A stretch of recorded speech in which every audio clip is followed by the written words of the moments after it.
Hello, everybody. Welcome to the Rotoworld Football Show. I am Patrick Daugherty, joined this fine Thursday, by Denny Carter and Kyle Dovrchak, where we are going to preview this year's free agent class by kind of hitting on some of the more underrated names. It's actually not a very kind of all underrated names this year, like the big names like Jacoby Myers and Miles Sanders, but kind of like popping the car hood a little bit. Do people still pop car hoods and seeing like what kind of like interesting under the radar names might be there? I haven't popped a car hood since 2004 when my Mercury Sable kept overheating. Denny will never quote pop a car hood. No, cars are way better today than they were. They are way better. I had a 1993 Saturn where the engine would get so hot that I had to turn on the heater to blow heat off the engine. In the summer, you would have to deal with it. And the heat blast, and you would watch the temperature gauge, and you would pray to any God who would listen, please get down just a little bit back to the middle. It's true. You could run the air conditioner for 2 minutes, and then you would have to the engine would overheat, and you'd have to blow heat off the engine. Yes, Kyle.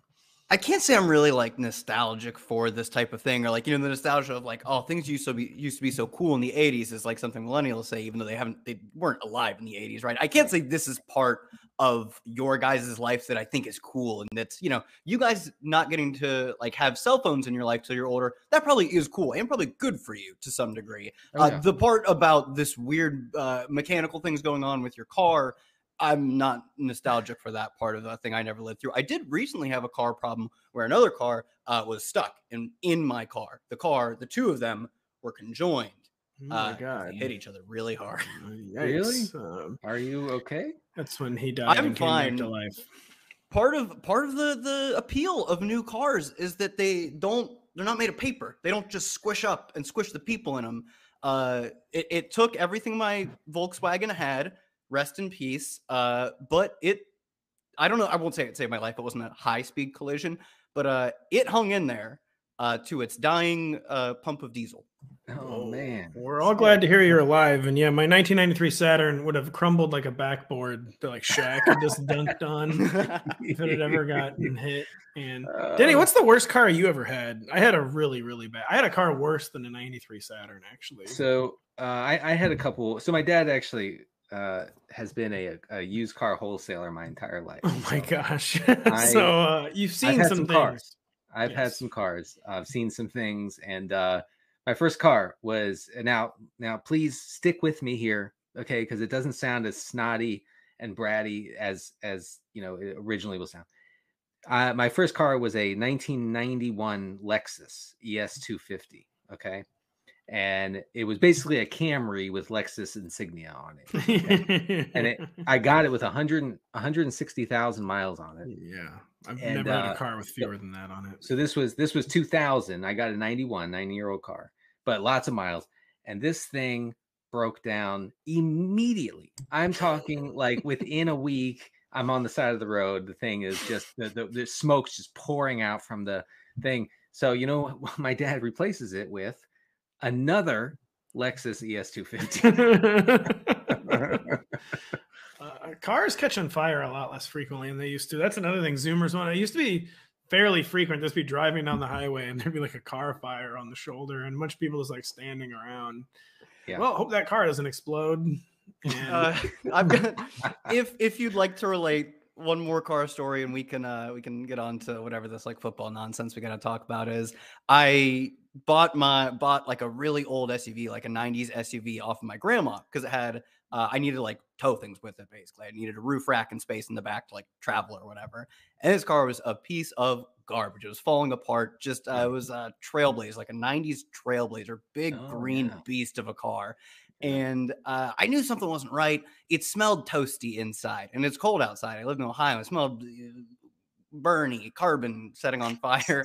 And someone next to me, a very kind driver on the highway, panicked, is pointing at my car, and apparently like sparks were just flying out of the bottom of the car. It was really not doing well, and that was the last time I ever drove that car. I was almost the most recent person, probably the first person of my age to be the roadside fire person. The worst car I ever had was Sorry, Denny, what were you going to say? Well, I would say, as bad as cars were back in the day, at least unlike recent Teslas, the steering wheel didn't come off in your hand while you were driving it. Whiff out the window. Yeah, they didn't do that. So I totaled that Saturn, and by totaled, I meant got in a minor fender bender.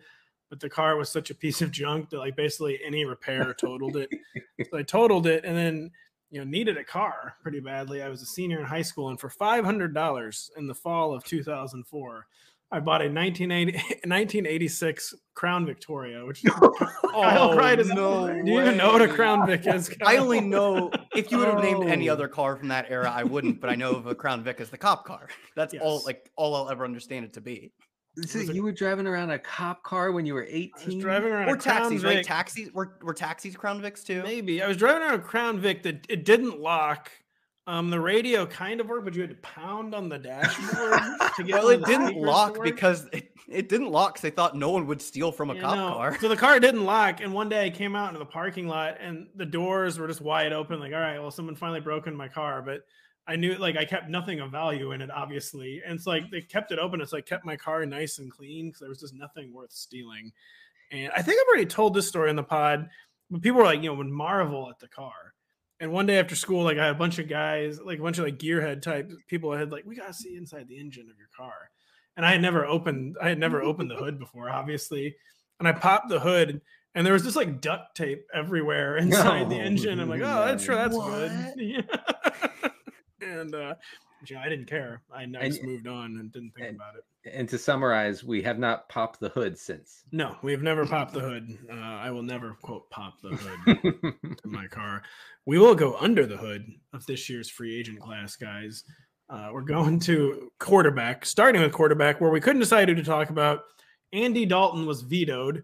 Kyle suggested we talk about Sam Darnold as an under-the-radar quarterback free agent in this year's class where, let's be real with Sam Darnold. He did have the best 6-game stretch of his career, basically when expectations were 0 after Matt Rule was fired.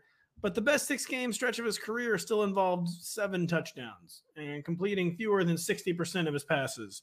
But you guys, specifically Kyle, have said maybe there was actually some stuff worth kind of glomming onto there. So why is Sam Darnold maybe a potentially nice under-the-radar target in this year's free agent class, Kyle?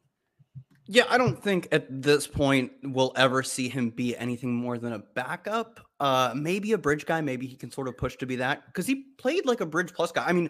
Really, he played at a really strong level. He was top 5, or he was 9th in EPA per play on a very small sample. And I think the one thing that you notice with his play is, like you said, not a lot of counting stats. You don't see a lot of counting stats, a lot of attempts even. And that's because he got to this efficient point in his game because the coaching staff did, I think, a pretty good job at limiting him to only the things he's doing well. And they helped really pull out the mistakes, the back-breaking mistakes from his game. It was his highest rate of just throwaways ever by a considerable margin. Just not trying to do too much really helped out his game to the point where, no, I don't expect. He was top 10 by EPA per play. That's not who he is. That won't sustain. But could he be a top 25 guy to the point where, if the number 25 quarterback in the league is your backup, that's pretty good. So I think he at least showed the potential to, I don't think he should be a starter, like I said, but to be a guy who's consistently one of the more coveted backups, purely a backup in the league. And maybe it's just mirage, right? It definitely is a sample size issue, but he fundamentally did have some changes to his game. Like I said, just not trying to do too much on every single play. And I think if that is something that can stick with him, I'd be hopeful that he can have a long, if not really impactful NFL career. He had a career high yards per attempt and average depth of target by a long shot. And so he was highly efficient on limited throws. I think Darnold showed that he can be managed. I think that he probably can be a starter in a league that's this desperate for viable starting quarterbacks. Sam Darnold is going to be a starting quarterback for at least the next 10 years. For someone, I'm not saying for one team, I'm saying for 9 teams, but it's going to happen. Yeah. And I think the Panthers kind of set out a nice, blueprint for how to manage Darnold, how to make him a viable quarterback. And that is not to unleash him but to make him a game manager and to have some downfield throws. He actually was good on downfield throws in that limited sample. He's always been able to throw downfield a little bit, but the problem is that usually the turnovers would accompany that. And Kyle kind of hit on like the distinction between this, like a bridge or a number 2. I do think he's probably still just gonna be a pure number 2 and like not signed to be anyone's bridge, because this class is actually full of bridge quarterbacks where, I mean, it's quote led by Jimmy Garoppolo. Then there's Jacoby Brissett, who's kind of become like the consummate, like platonic ideal of a bridge quarterback. Andy Dalton, which, who last time he bridged was for the 2021 Bears.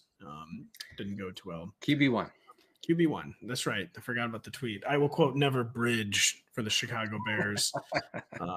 And Baker Mayfield, Marcus Mariota, Sam Darnold. I just think Darnold is going to be like a pure number 2, but like a guy, whereas Denny got at, showed enough where definitely teams like won't be panicking like if he has to start. But I don't think he'll be signed with like any starts in mind, and that it will be signed as like a true number 2.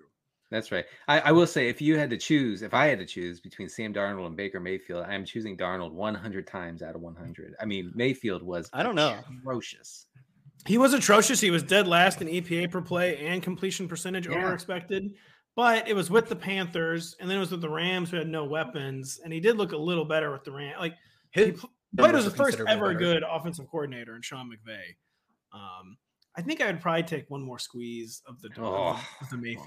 I think as much as I just talked up Sam Darnold, I think like we got some good. I don't know if we didn't get a franchise quarterback in Cleveland, but we got some, like, I would say bridge. We got some bridge level play, bridge plus level play back in the day in Cleveland from Baker. We really have 6 games to hang our hat on for Sam Darnold. They're almost the opposite, right? Baker Mayfield, the final year or 2 of what his career is right now, complete downward spiral. It's no doubt about that. But there were some good times. We used to have good times back in Cleveland. Sam Darnold is the opposite. This really saved his career. He needed a good shot, like a good turnaround, even in a small sample, to save his career. He got it, but I buy a little more into the more success we got from Baker Mayfield, even if we're a little more removed from it. Yeah, where have all the good times gone with Sam Darnold? The answer is they never existed. Yeah. By the way, on Mayfield, has a bet on oneself ever gone worse? No. I'm actually begging NFL quarterbacks to stop betting on themselves. So after I mention all those, if we accept the premise that Jimmy Garoppolo is the most desirable free agent quarterback, who would you guys prioritize if you had to have a bridge quarterback out of Brissett, Dalton, Mayfield, Darnold, Marcus Mariota, then like the ex-Commanders type people? Who actually would you prioritize as your bridge quarterback from this class? Denny. Can I say Gardner Minshew? I like that one. Gardner used to be fun. I go with Minshew. I like him more than those. Denny, I may not have realized that Minshew was a free agent, and I have to write about him. I saw he was, and I thought, oh, he's clearly the best in the class. Yeah, I didn't know that. Jacoby Brissett. Come on. We have to revise the article, Denny. Wait, is this Jacoby Brissett slander? Yeah, was that slander, or I don't know. For this class, he's pretty good. Who would you choose, Kyle? Yeah, it's Brissett easily. We're talking about guys who are backups, bridges, definitely not like long-term starters. But Brissett was like good last year. He was 10th in EPA per play. He was 3rd in CPOE. I think he had a good scheme. The receivers in Cleveland were as good as they've been in a long time, honestly. But I don't think at least you get to that level of efficiency without being probably a low-level starter caliber of quarterback, a level that teams are looking to upgrade, that won't win you multiple playoff games, but a level that, like, had they kept going with Brissett and not had Deshaun Watson, they'd have been in the playoff conversation for longer, almost certainly, probably. Defense really played well down the stretch too once Watson got in. Maybe if they had that defense within a quarterback as efficient as Brissett, they would have gotten into the playoffs. Do I think they're a threat to real contenders like the Bengals and the Bills, Chiefs with a quarterback like Brissett? No, not at all, frankly. But his numbers say he was by far the best. Maybe you could like throw Sam Darnold in there, but the sample size is even smaller. And there's a very large sample behind Darnold that says he's bad. Yeah. So I think he's clearly the best of this class. I actually think it makes a ton of sense to go to Arizona and be their bridge until Kyler Murray's healthy, not, bridge in like a structural capacity, but just in a health-based capacity for Kyler Murray. I do think the problem with Brissett is there's just not another gear to his game. Like, it's station to station passing and occasional power running, and there's no other gear whatsoever to his game. And so I think he's best off as like a number 2 for like a winning team, but that he's probably going to end up like a bridge guy for one of these Southern teams. Basically, both Southern divisions are having wholesale quarterback turnover, except for the Jaguars. And I think he probably will be starting in week 1. Where I kind of agree with Kyle, he's the best of the class, but I agree with Denny that there's no there to the rest of his game. Like, he's a finished product, to put it mildly. Yeah, he's not in that like Tannehill reclamation project. That's the one that hit like most recently, where you thought maybe there's still like another gear there. Like you said, we actually have a very strong idea of who Brissett is, and it's not the future. It's not even like a 1 year level of plan. Does Kyler get his job back if Brissett goes to oh my gosh, that is the question.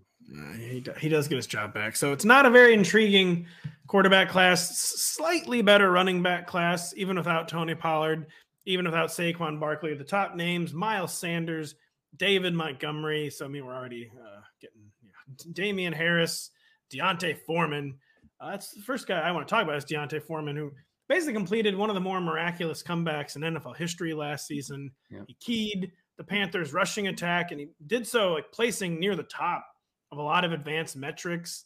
Next-gen stats charted as average yards over expectation is 0 at almost an entire yard. That was 6th in the league. And Chuba Hubbard was 7th, which kind of led me to believe that maybe it was like scheme dependent. But, they didn't have a passing attack. Their run blocking did not rate well from Pro Football Focus. But, I'm assuming some of that has to be scheme, but the advanced metrics just loved Deontay Foreman last year. The eye test was pretty good for Deontay Foreman too.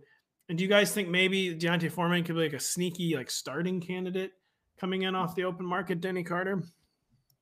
Yes. Yeah, no, I like Deontay Foreman a lot. And I know, he came back from that Achilles. And so for 2.5 seasons, he really didn't have any like real NFL mileage on him. And no. I think that's an important point that obviously teams will be aware of if they're listening to this show alone. But yeah, you're right. He popped in every advanced category, 11th in yards over expected per attempt, stuff like that, things of that nature. He was very efficient as a rusher. And you're right, that Carolina scheme, that offensive line seemed to really bully opposing defensive lines with both Hubbard and Foreman going off in the second half of the season last year. So I don't know how much weight to put on that with Foreman, but I would love fantasy wise for him to land in a spot where he has a shot to be the lead back. What do you think? Any Foreman thoughts to add, Kyle? Yeah, I've got a few interesting spots for him. If the Lions don't bring back Jamal Williams, he seems like the 1-for-1 style replacement of the physical between the tackles guy that lets them give DeAndre Swift just enough usage to make us want more, but not make him an RB1. Like, he would be the almost perfect replacement for that. I think he could also replace possibly Gus Edwards if they're forced to cut Gus Edwards in Baltimore. And I think it almost feels necessary to at least have a strong backup /1B plan for J.K. Dobbins right now. Like, clearly he was still pretty good last year, but it just didn't look right. If you watch the tapes guy, but if you watch the tapes guy, not sure they would want to give him 20 carries a game. And he wasn't fully healthy and got hurt again. So I think those are two spots that you don't really like. I think we know what he is, sort of like Brissett. We know what he is, and it's kind of good. It might be really good for Deontay Foreman because he was a good prospect many, many years ago. So as long as you can put him in a spot where he's set up to succeed, probably behind a good line, especially like a setup like the Lions, maybe even a setup like the Eagles, where you're not asking him to do a ton, if any, really pass catching, and you just want him to like handle, quote, the dirty work. I think it'd be a pretty good free agent signing, and he's not going to cost you an arm and a leg like some of these other running backs or the draft capital that it would take to get a strong running back. I think he would be a really, really good fit for the Chargers, who just they cannot. Oh, that's a great one. Yeah. They cannot find this compliment for Austin Eckler in like the 3rd or 4th round of the draft, no matter, or the 5th round, whatever They've tried so many times. They've tried every round. Every round they're trying. They've got to sign someone with a track record, because Austin Eckler didn't really. He's not that guy between the tackles. Like, he's fine and he's really good at the goal line, but he's kind of not like Tony Pollard, where he's not like explosive no matter when you give him the ball. It just seems like he really could use like that pressure valve released from him on early down. And it seems like they've known this for years and they keep trying and just keep failing, and that they've got to sign someone. He could be pretty cheap, Deontay Foreman. I thought Deontay Foreman or Damian Harris would be a really, really good fit for the Chargers, and that they finally have got to get serious about pairing someone with Austin Eckler. I think Deontay Foreman could be the Damian Harris replacement too. Yeah, that would make sense. I will say, if he goes to the Chargers, I think enough of Deontay Foreman to be, at least slightly concerned about what that does for Austin Eckler as a workhorse, back, although he's still going to gobble up PPR points like nobody else. But Deontay Foreman we like, and he'll probably be one of those classic guys that signs and just like we don't ever hear from him again. Like one of those weird times that you hear where we're just like talking up players. I reject that. He will not sign in San Francisco. But yeah, it's an intriguing class. I mean, a little down ballot, we have the aforementioned Jamal Williams, who seems to kind of be running on fumes, to be honest, even though he just led the league in touchdowns. Devin Singletary, who the Bills just never liked, is not an efficient pass catcher. Then you get someone like Alexander Mattison, who is the second back we're going to talk about, who, the longest time dynasty football darling. He's reaching the open market as a 25-year-old, has only 474 career touches. There might actually be more than some people assume. And I think it's extremely rare for a guy who has a part-time back for like the duration of his rookie deal to suddenly become an impact starter on his second contract. But the dynasty players have always loved him. The computers still loved him in 2022. Pro Football Focus rated him as the league's 8th most elusive runner, their metric that grades you independent of blocking. He didn't qualify in next-gen stats because he didn't get enough touches. So I was just searching and I was like, oh, that's weird. I must be typing his name wrong. Yeah, no, he doesn't qualify. So we don't know his next-gen stats. But Denny, I've seen you nodding in agreement a few times. Do we still think there's something intriguing there with Alexander Mattison? And might this time it count with Alexander Mattison, dare we say? Look, I mean, he has been a one-for-one replacement for Dalvin Cook, who everybody seems to think very highly of, both in NFL circles and fantasy circles. So I don't see how this can go too terribly wrong. I also don't know if there's a team that's saying we're gonna put all our backfield eggs in the Alexander Mattison basket. He's gonna come in and be an every down back. I don't think that's happening. But I am interested to see where he lands, to see if there's a path, two touches or even what he had. Are you saying a path to 2 touches? Is that what you're saying? Two. Yes, just the 2, and then that's fine with me. No, I mean, or at least the best thing about Mattison was that you knew what you had in him, which was an every down back when Cook missed time. If he could land in a similar spot in a decent offense, he retains that same fantasy appeal. Kyle, any Mattison thoughts before we move on to receiver? Yeah, he didn't, I don't believe, grade particularly well in pass blocking or in yards per route run this past season. It's something I think he's capable of. It's not like a plus to his game, right? You're fine putting him out there because not like Dalvin Cook is some sort of elite pass catcher either. He's solid at it. Madison's probably less so. It's the reason he wasn't playing ahead of Dalvin Cook. So I think if a team thinks they can get more juice out of him in the third down, passing down type of work, so I think he's probably a solid runner. I think maybe Miami be an interesting spot. They're a team that doesn't have a ton of resources, so it kind of depends on his contract. But it means I don't think it would be incredibly smart for Miami to go out and spend one of their top draft picks, which they don't even have a first round pick, on a running back, even if a running back would do great in their system, right? I think this would be trying a lot of touches because they really don't have they have no running backs like under contract. They're probably bringing back one of maybe both of Jeff Wilson, Raheem Mostert, but I don't think either of those guys, especially Mostert, are someone you want to lump a ton of carries onto. So I think Mattison could be sort of a body blows plus type of guy for that team. Yeah, the Dolphins are going to be signing someone. It's just a matter of who. And like you said, probably re-signing one of their in-house guys. Maybe we're signing both. Could be Wilson and Mostert, but probably making at least one outside signing. Denny, who's the first under-the-radar free agent receiver we want to talk about? sorry, I messed up my. Oh yes, Darius Slayton. Yes. Darius Slayton. You said it was going to be Alan Lazard and Mecole Hardman. Oh, I did, didn't I? I didn't put Slayton on there. Well, let's. Can we talk about Slayton for a second? We can. Thank you, because for some reason the Giants were adamant about Slayton not playing last year until about week 5 when he finally got into the lineup, and he was pretty good in what was a very run heavy Giants offense for much of the season. He was wide receiver 28 in PPR points from week 5 to 16. So that's something. He led the Giants in yards per catch, yards per route run, and yards after the catch. He wasn't competing against the cream of the crop, you would say, among other Giants wideouts, but he's only 26 years old.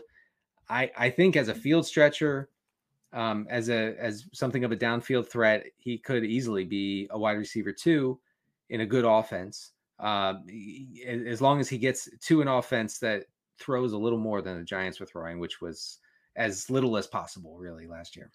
So Denny, what do you think about Alan Lazard, who seems ripe to be overpaid, and it's always a thin receiver market usually. All the real receivers, like the teams actually want to keep, get franchise tagged or extended.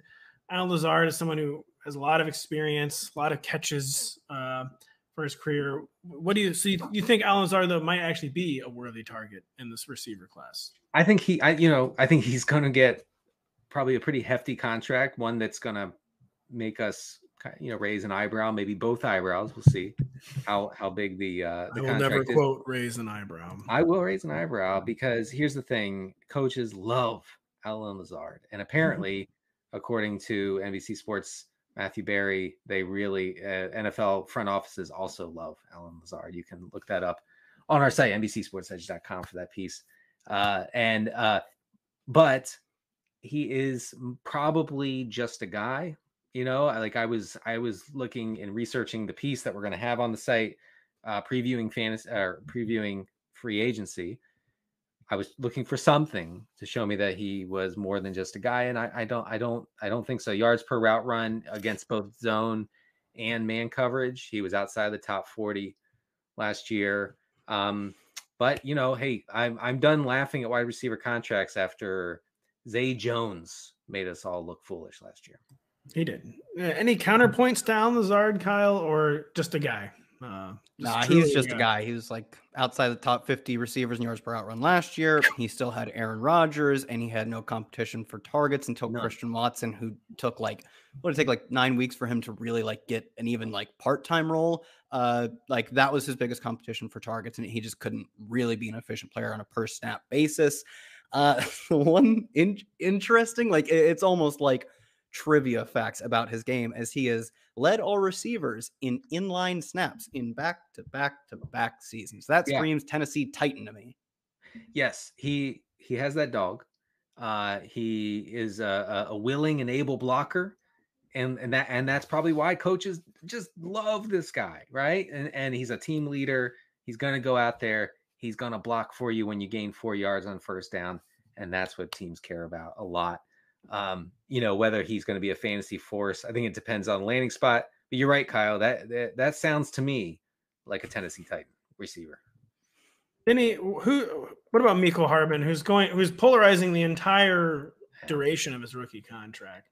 And now, right. I feel like we don't know what to make of him. I have no idea what the end of the league itself will make of him. Well, look, draft capital and speed will get you a long way. And I think we're going to see that in teams vying for Hardman in free agency. I'm not saying teams are going to be knocking down his door, but I think that he will have several suitors who think that they can crack the Mecole Hardman code and say that we know how to use you, as something more than a gadget player, which really that's what he was under Andy Reid in that Kansas City offense. But yeah, after the catchability, the sheer speed, the ability to get into the end zone, to be a red zone target, and that's what he was, a short area target really in Kansas City. I think that will be very appealing to teams that want him as a second or third receiver. Before his core muscle injury that essentially ended his season last year, He had a pretty nice 4-game streak. He had 14 catches over those 4 games, 3 touchdowns. He led the Chiefs in targets inside the 10-yard line during that stretch.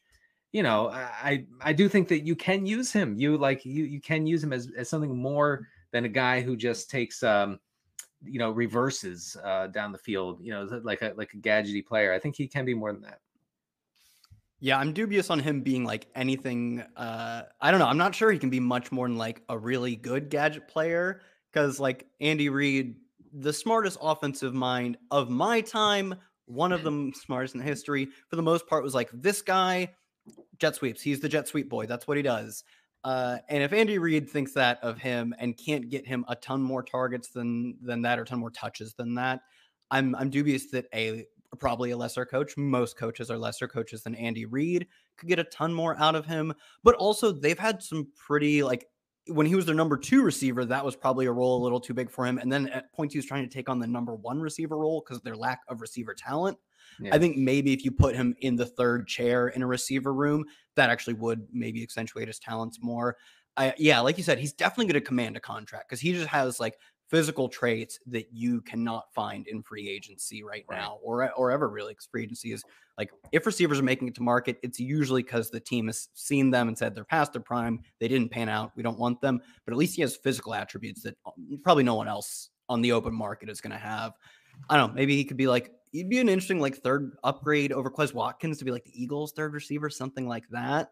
But I'm not sure I'd want to gamble on him being my team's 2nd receiver. Like, oh, just play the speed game, put him in Miami, just like the way Miami's like, we're just going to burn you. You have no corners that can keep up their speed. Imagine your 3rd fastest wide receiver being Mecole Hardman. That'd be pretty interesting. I'm into it. Let's do it. Yeah, I mean, I think you guys hit the nail on the head with the main point. Like, if Andy Reid couldn't do it, like, why should we expect any of them to do it? I mean, there are other good offensive minds out there, but Bobby Slowick's going to figure this one out. I have faith in him. I mean, Mecole Hardman just absolutely cannot be signed to someone's number 2 receiver, and I don't think he will be. But it could be like a weird Zay Jones situation, or he becomes like an overpaid number 3. But if he's signed as a number 2, you're just begging for trouble. It is very concerning that he does not run just a regular route tree. Like he's always just running routes near the line of scrimmage. And I mean, I can't believe that a guy with that speed can't just send him downfield and like chuck it up. Like the Chiefs never did that with Hardman. So we've gone through some interesting receiver names. Denny, it's actually a lot of interesting tight end names out there. There's 2 you wanted to highlight. People may not even realize as a free agent. The first one was franchise tagged last year and then did not have a role in his team's offense whatsoever. Mike Gesicki with the Miami Dolphins. What do you think his market could be like? Yeah, look, Gesicki, I'm excited about him landing in an offense that actually wants to use him. Mike McDaniel was out, I guess, on him, mostly because he's not a good blocker, and in that Shanahanian offense, you got to be as a tight end. He was playing in line way more than he had in 2020 and then 2021. It all aligned for Gesicki to fail in that system, and he did. And he was not good. He didn't get a lot of playing time. He was replaced a lot, especially on short yardage situations, and when the team kind of turned to a more balanced approach. But he basically functions as a large slot receiver. He was top 10 in tight end yards per route run as recently as 2020. That year he had the 2nd highest yards per reception of any tight end. Last year he only ran half of his routes from the slot.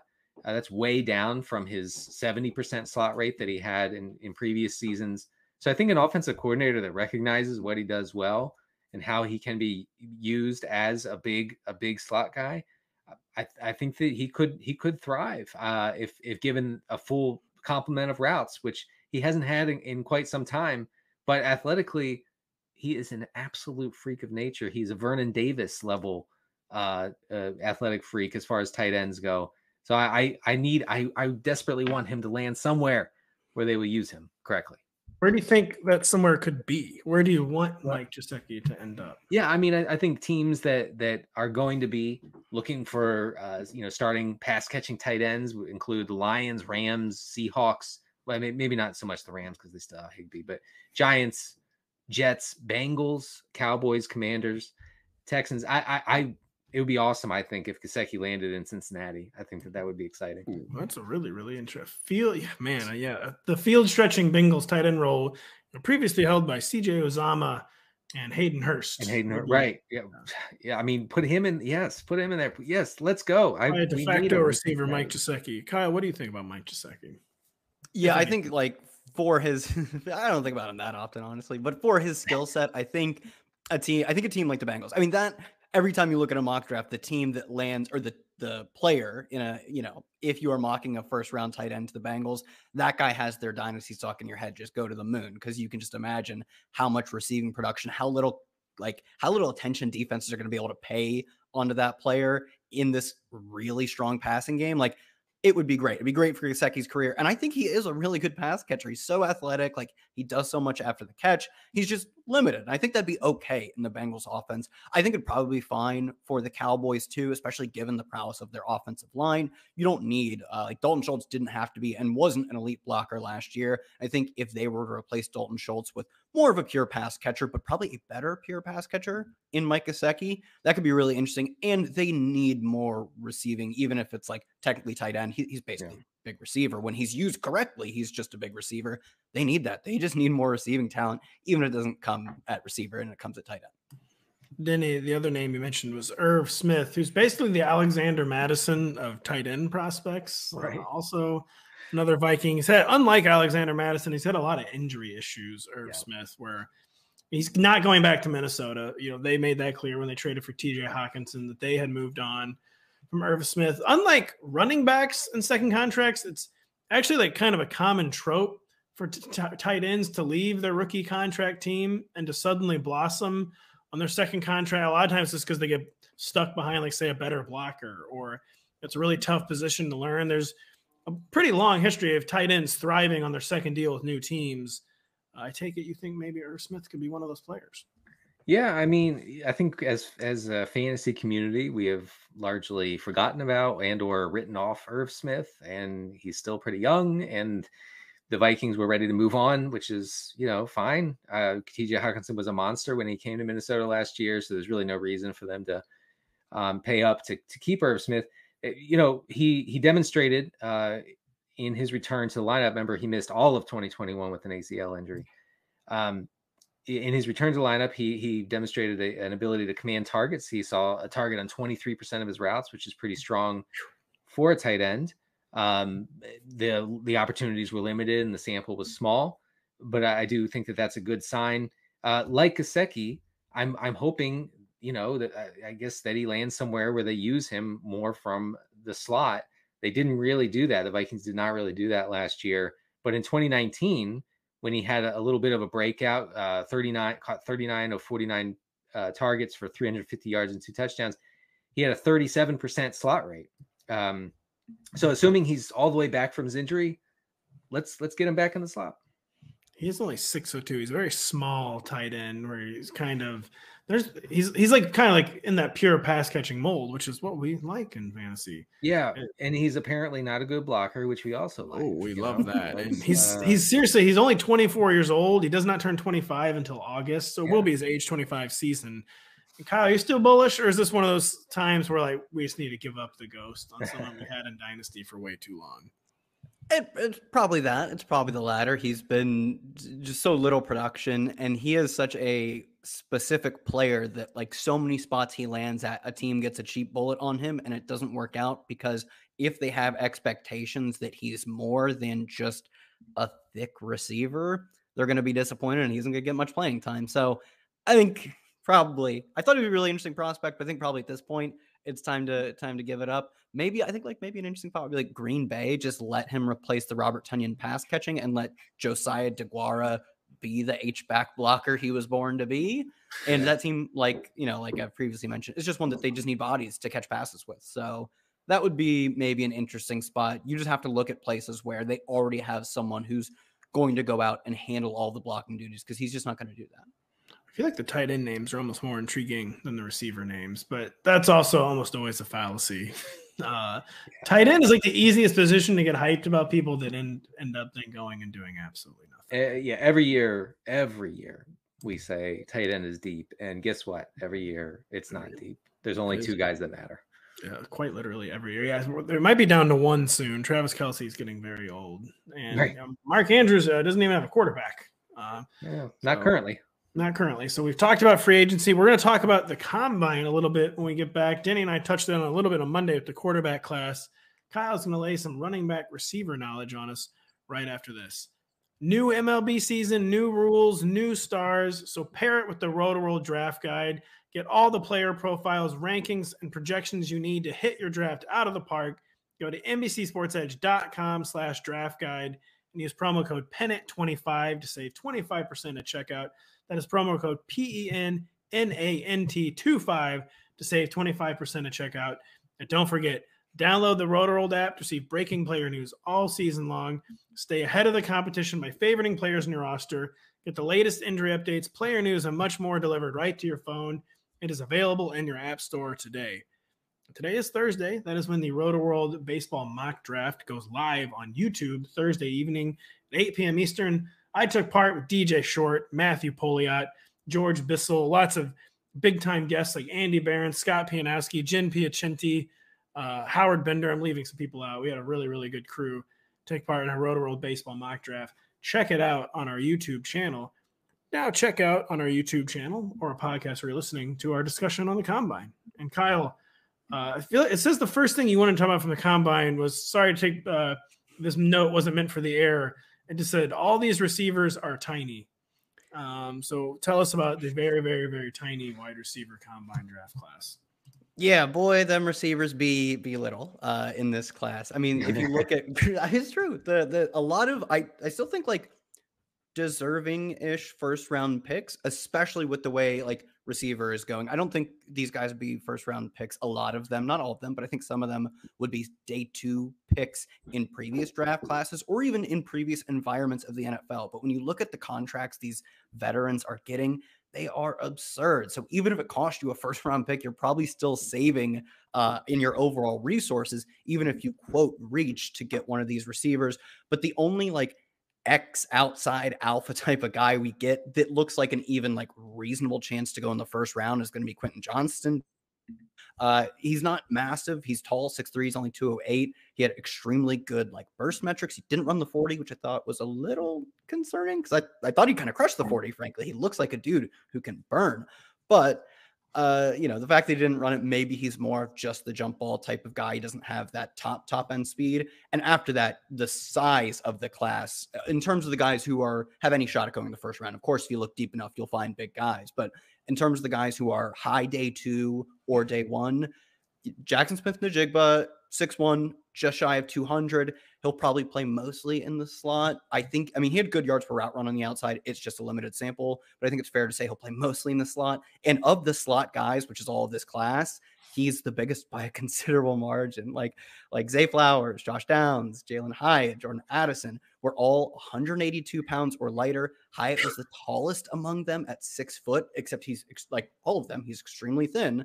And then Jordan Addison is like sub 180. Like that is a pretty, I mean, the thresholds are fungible, right? You can add weight or you could end up playing at a lesser weight, but that is a threshold that you do not see a lot of guys who are successful in the NFL, especially from our fantasy eyes. You don't see them get below that very often and be the big hits. So I think if you're in the market for a slot receiver, you are very happy at how this draft class is turning out for you. You might even get a discount because so many guys are going to play in the slot. If you need the outside type of big body dude, I mean, it's Quentin Johnston. And I think there are real questions about his game, but just in terms of the pure size, he's like the only one that if you're spending a first round pick, you're getting size out of it. I think JSN ultimately goes as the first receiver. He didn't run the 40. It's probably because he would have been pretty slow, but he had incredible, like he's Jarvis Landry is what I've been told by some Twitter users, Kyle. At his peak, Jarvis Landry was really good. So that's probably a fair comp. Yeah. But he had like, not record setting, but not too distant from record setting agility drills, the shuttle and the cone drills.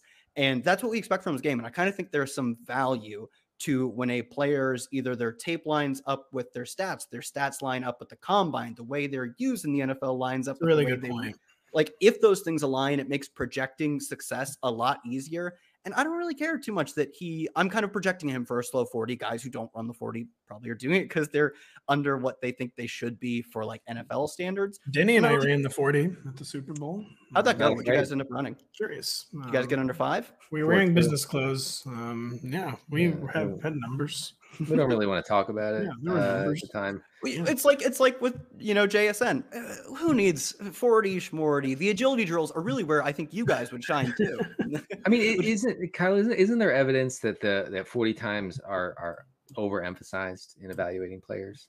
Yeah, definitely. I think the combine in general at most positions in most drills is overemphasized. And yeah, especially when you look at like if you're modeling something, a lot of times, like especially a more quote publicized or more known drill like the 40, it's good at predicting draft capital. It helps smooth out draft capital. But once you factor that in, not for all positions, I think like tight end and to some degree, like we've seen some running backs who've had good 40s have success. Tight end is just a very athletic driven position. That's one where all of the athletic drills I think are put in an emphasis. Same with like edge defenders. They're like truly playing a one-on-one physical combat game.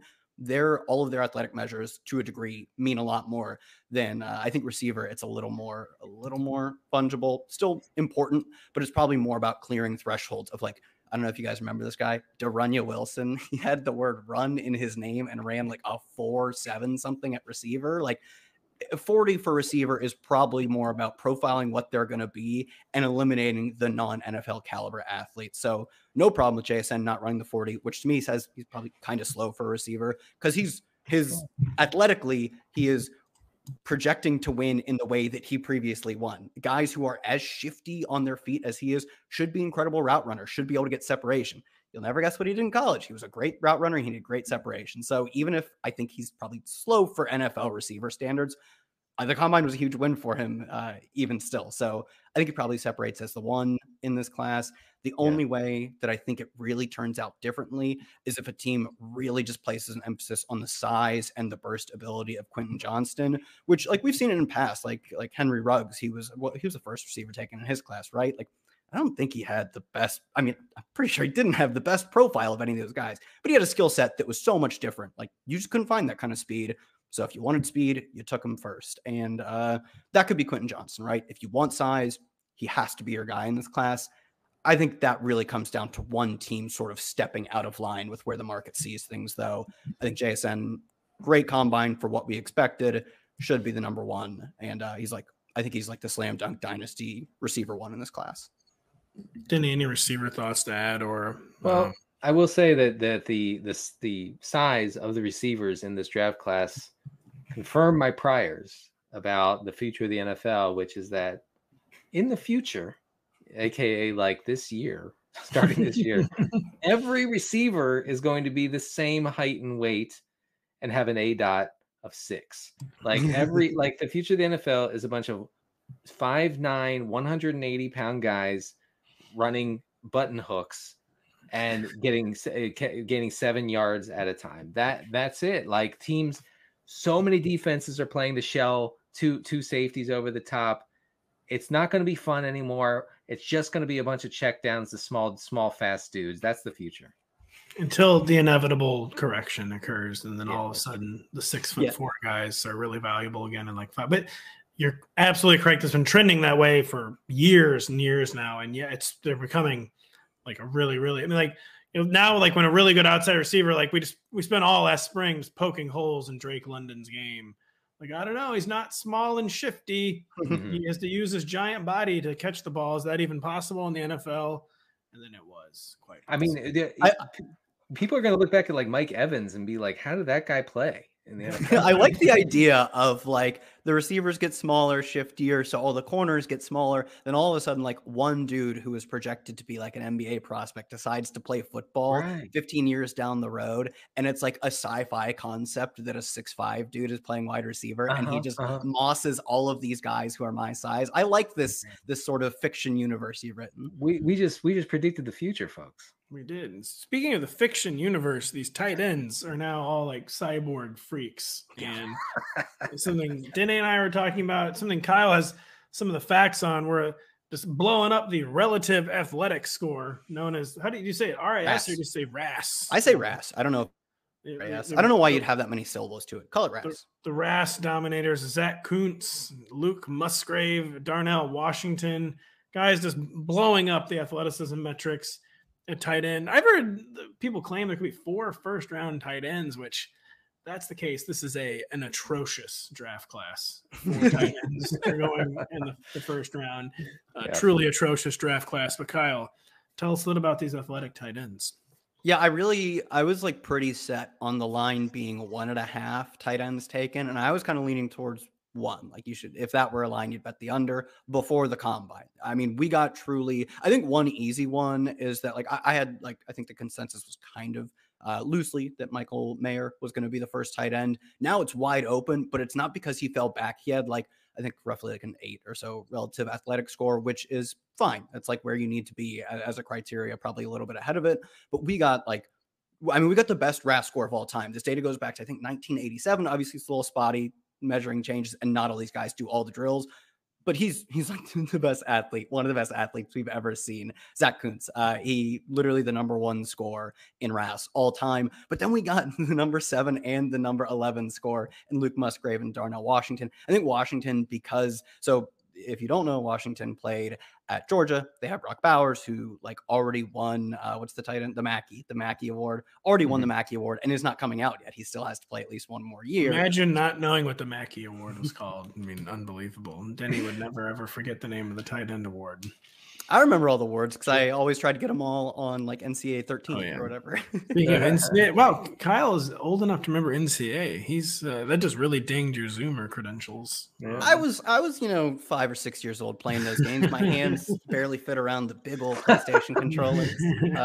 But back to the point, Darnell Washington played quote behind, alongside, but one tight end as good as Brock Bowers soaks up a lot of production. So I'll say for this purpose, behind Brock Bowers, which didn't afford him a ton of playing time or a ton of production.